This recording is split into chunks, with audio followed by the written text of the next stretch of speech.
हरिओम। आज आपको अपने बचपन की कुछ बात बताता हूँ, कुछ सीखने को प्राप्त होगा।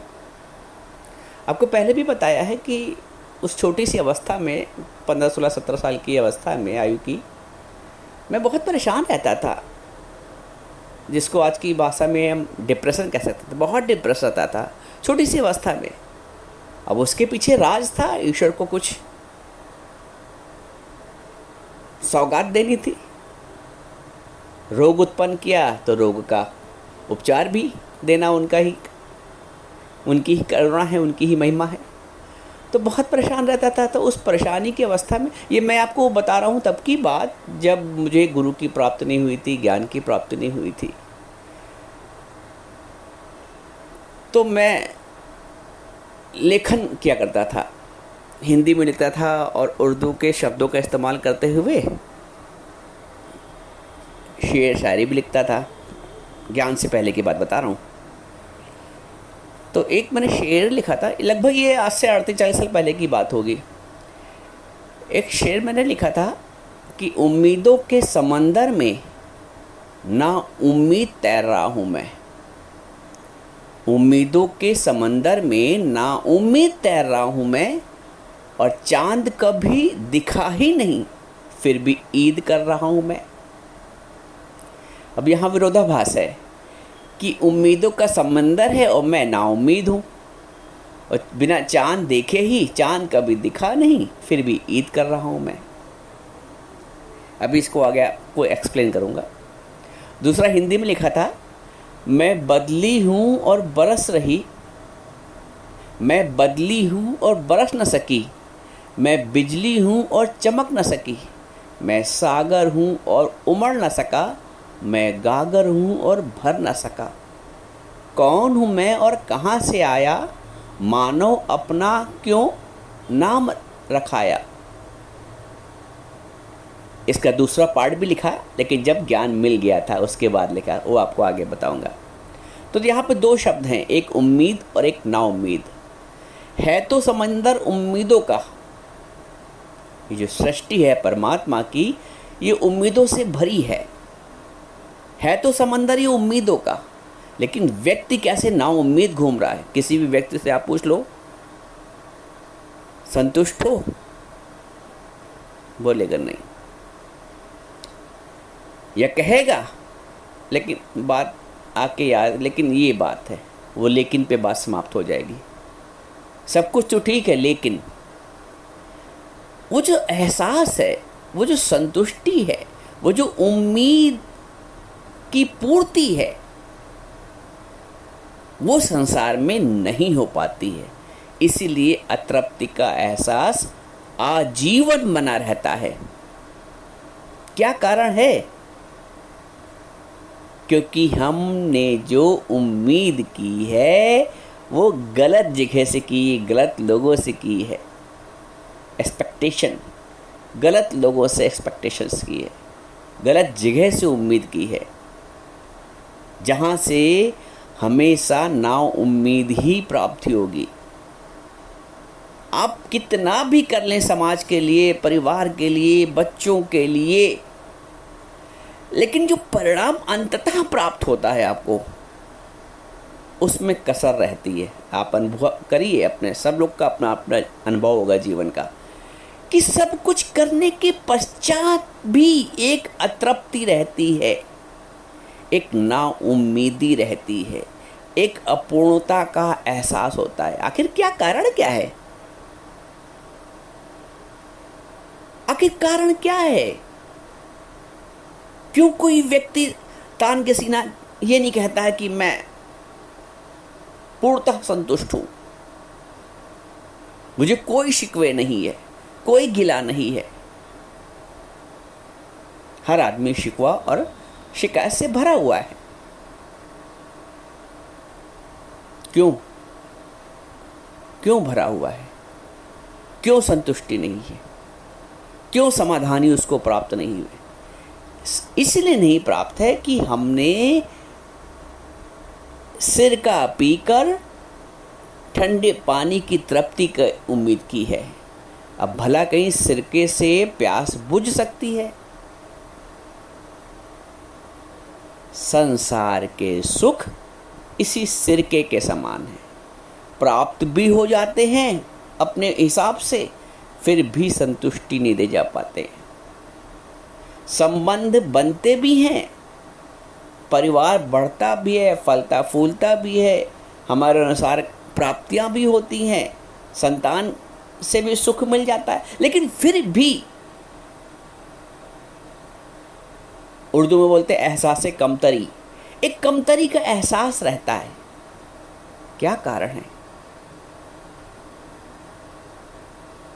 क्या कारण है? जब तक हम उस कारण को नहीं खोजेंगे, बीमारी के कारण को खोजना पड़ता है। फीवर क्यों आ रहा है, दर्द क्यों हो रहा है पेट में, ऊपर से ऐसी दवा ले लोगे बिना प्रॉपर परामर्श के डॉक्टर की, तो फिर हो सकता है थोड़ी देर के लिए दब जाए दर्द, हो सकता है फीवर उतर जाए। लेकिन यदि कारण का आपने पता किया है, उसकी इन्वेस्टिगेशन करा ली है, परीक्षण करा लिया है, तो फिर उसका सही सही उपचार संभव है, उस समस्या का सही सही समाधान संभव है। वैसे ही जीवन में दुख के कारण का पता करना है, असंतुष्टि के कारण का पता करना है, अपने चिड़चिड़े स्वभाव के कारण का पता करना है, अपनी नाखुशी का या दूसरी की नाखुशी का कारण पता करना है। हम कारण को पता नहीं करते हैं और ऊपर से साधन किए जाते हैं। मात्र साधन करने से, साधन करेगा जब तक ना ब्रह्म जाना जाएगा। ब्रह्म का तात्पर्य आनंद, परमात्मा, सर्वोच्च सत्ता। जब तक साधन करेगा ना ब्रह्म जाना जाएगा। साधन रहित है ब्रह्म, तो साधन रहित ही पाएगा। हर व्यक्ति साधन कर रहा है, साधन से संतुष्टि नहीं होती है, साधन से अनुभूति नहीं होती है। एक होता है प्रेम, प्रेम में साधन की आवश्यकता नहीं होती है। दुनिया के कार्य में आप साधन चाहिए आपको। जिन प्रेम कियो तिन ही प्रभु पायो। किसी ने ये नहीं कहा है कि जिसने साधन किया है उसने प्रभु को पाया। जिसने बहुत रगड़ घिस की जीवन में उसने साधन। जिन प्रेम कियो, रगड़ घिस करने के पश्चात यदि प्रेम नहीं है, ज्ञान समझने के पश्चात यदि प्रेम नहीं है, जिन प्रेम कियो तिन ही प्रभु पायो। ज्ञान बहुत है लोगों को। आजकल तो सोशल मीडिया और फलाना धमाका से लोग बहुत ज्ञानी बन जाते हैं। कुछ लोग पुस्तकें पढ़ के बन जाते हैं। ज्ञान होना अलग बात है और प्रेमी होना, भगवत प्रेमी होना अलग बात है। प्रेम ही पूर्णता का एहसास देता है। जब तक, यही कारण है मैंने बताया ना, असंतुष्टि क्यों है। उस परमात्मा से प्रेम की कमी के कारण असंतुष्टि है, अपूर्णता है। ज्ञान सुनना, सुनाना, पुस्तकें पढ़ना, पढ़ाना कोई मायने नहीं रखता है यदि हमारे हृदय में प्रभु के लिए उद्गार नहीं है। दिन में एक बार उसके प्रेम में यदि आंसू ना निकले तो वो दिन व्यर्थ है। दिन में एक बार यदि प्रभु के प्रेम में आंसू ना निकले, आंखें ना भीगें, आंखें नम ना हो उसको याद करते करते, तो वो दिन व्यर्थ जाता है। जिस हरि ने जन्म दिया उसका न कभी नाम लिया, फंस के मोह के जाल में भूला तू अपना करार है। फंस के मोह के जाल में, ऐसी एक पाश है, ऐसा मोह का जाल है जो हमें हमारे वास्तविक उद्देश्य से दूर ले जाता है। जीवन का जो वास्तविक उद्देश्य, जो परम उद्देश्य, जो परमार्थिक उद्देश्य है, वो तो हम छू ही नहीं पाते हैं। दुनिया के कार्य में, कर्तव्यों में इतना ज़्यादा बंध जाते हैं कि उधर की हमें सुध-बुध खो जाती है।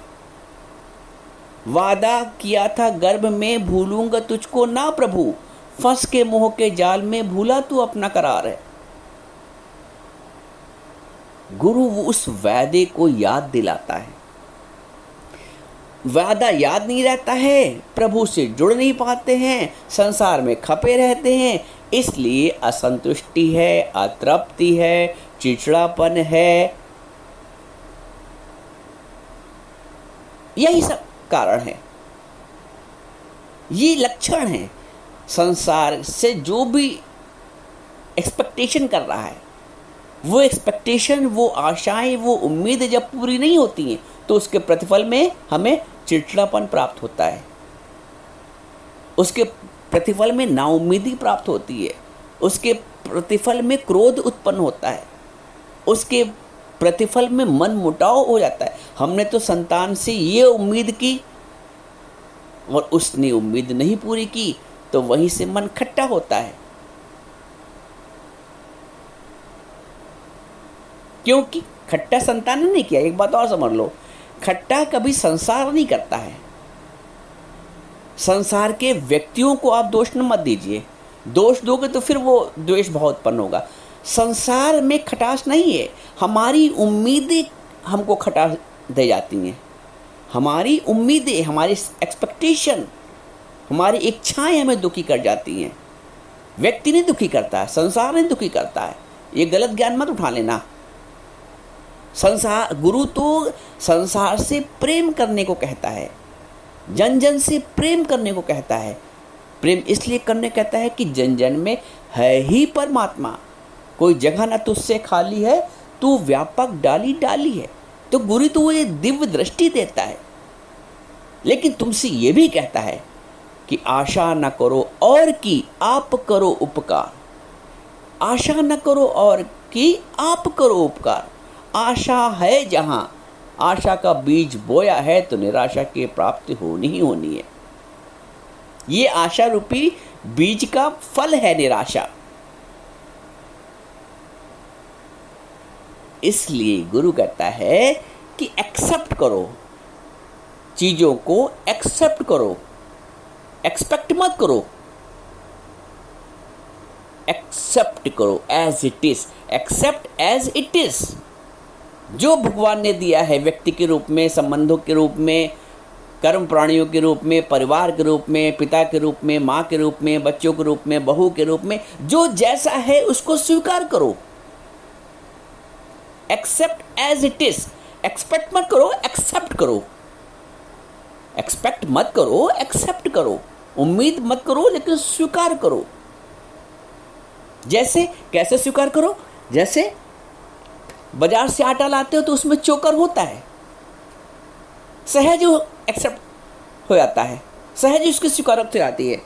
दाल चावल लाते हो तो उसमें कंकड़ निकलते हैं, तो सहज ही स्वीकार हो जाता है। हवा में धूल, हवा है, वातावरण में वायु है, तो उसमें धूल के कण भी हैं, वो सहज ही स्वीकार हो जाते हैं।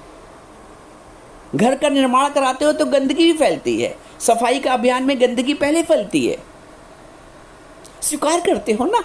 तो वैसे ही व्यक्ति के गुण के साथ अवगुण भी स्वीकार कर लो। जैसे दाल और चावल के साथ तुमने कंकड़ स्वीकार कर लिए, आटे के साथ तुमने चोकर स्वीकार कर लिया, हवा के साथ तुमने धूल के कण स्वीकार कर लिए, वैसे ही व्यक्ति के गुणों के साथ अवगुण भी स्वीकार कर लो और परमात्मा का भजन करो, कीर्तन करो। उलझने की जरूरत नहीं है, न किसी को बदलने की जरूरत है, ना कोई बदलेगा। तुम सारे प्रयास बदलने का करते हो। Accept as it is, accept as they are, जैसे वो हैं। ना तुम बदल पाओगे, कि मैंने कल भी बताया, किसी के स्वभाव को तुम नहीं परिवर्तित कर सकते हो जब तक वो स्वयं ना चाहे। इसलिए जो जैसे कर्म प्राणी मिले हैं उनको वैसे ही स्वीकार करो। तुम मत उलझो, तुम उम्मीद करोगे तो नाउम्मीदी मिलेगी, आशा का बीज बोओगे तो निराशा का फल निकलेगा। इसीलिए मैंने लिखा था, उम्मीदों के संबंध में, ज्ञान से पहले की अवस्था बता रहा हूं, उम्मीदों के समंदर में नाउम्मीद तैर रहा हूं। मैं बदली थी पर बरस न सकी, मैं बिजली थी पर चमक न सकी, मैं सागर था पर उमड़ ना सका, मैं गागर था पर भर ना सका। लेकिन जब गुरु मिला, ज्ञान मिला, तो फिर इसका दूसरा पार्ट लिखा मैंने, मैं बदली हूं और बरस रही, मैं बिजली हूं और चमक रही, मैं सागर हूँ और उमड़ रहा, मैं गागर हूँ और भर भी रहा। ये अनुभूति होगी जिसने ज्ञान को अपने जीवन में अप्लाई किया है, जिसने इसने सत्य को अपने जीवन में अप्लाई किया, जिसने इसने परमात्मा को अपने जीवन में समावेश किया है, जिसने इसने सच्चे गुरु को अपने जीवन में समावेश किया है, उसमें ये परिवर्तन देखने को मिलते हैं। वो प्रसन्न रहता है। भगवान कहते हैं प्रसन्नचित वाला मुझे प्रिय है, प्रसन्नचित वाला व्यक्ति मुझे प्रिय है। तो प्रसन्न रहो और प्रभु के प्रिय रहो।